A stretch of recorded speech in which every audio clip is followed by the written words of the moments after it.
বন্দে পুরুষোত্তমম। জয়গুরু সবাইকে। আজকে আমাদের আলোচ্য বিষয় আজ্ঞাচক্র। ষট চক্রের মধ্যে ষট চক্র আজ্ঞাচক্র। কি সেই আজ্ঞাচক্র? চক্র মানে চাকা, কিন্তু এইখানে সে অর্থে চাকা নয়, অর্থাৎ শরীরের মধ্যে যে মন, ইন্দ্রিয়, স্নায়বিক প্রবাহ এবং প্রাণের প্রবাহকে নিয়ন্ত্রণ করার জন্য যে জাংশন পয়েন্ট রয়েছে সেইগুলাকে চক্র বলা হয়।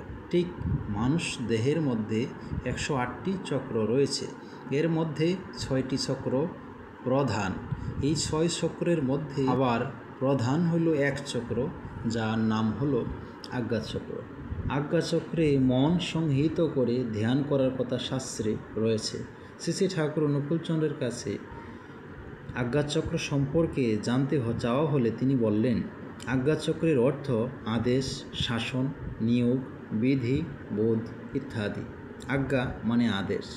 শ্রীগুরুর নিকট থেকে দীক্ষিত হয়ে আমরা প্রথমে ভ্রু মধ্যে মন সন্নিবেশ করে ইষ্টচিন্তায় নিরত হয়ে নাম জপ করার কথা নির্দেশ পাই। আজ্ঞাচক্রে গুরুর আজ্ঞা সংক্রমিত হয়। এই আজ্ঞাচক্রকে বলা হয় তৃতীয় নেত্র বা তৃতীয় নয়ন, হিন্দিতে বলে তেসরা তিল।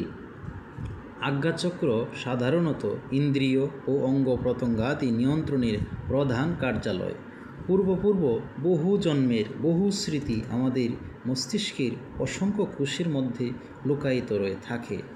আজ্ঞাচক্রে কেন্দ্রায়িত হয়ে ইষ্ট প্রদত্ত নাম জপ করতে থাকলে নামের স্পন্দনে ওইভাবে সারা সঞ্চারিত হতে থাকে।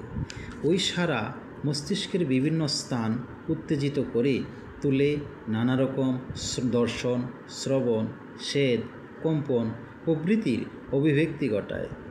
আজ্ঞাচক্রে সমস্ত চিন্তা একায়িত করার ভিতর দিয়ে বোধ ও অন্তর্দৃষ্টি জাগ্রত হয়। নিত্যদিনের বিষয়, ঘটনা ও ব্যাপারগুলিকে নিয়ন্ত্রণ, সামঞ্জস্য ও সমাধানের ভিতর দিয়ে একটা প্রত্যয়ে এনে বোধ করা হয়। ইহাকে মনন নেত্র বা অন্তশ্চক্ষু বলা হয়। জয় গুরু।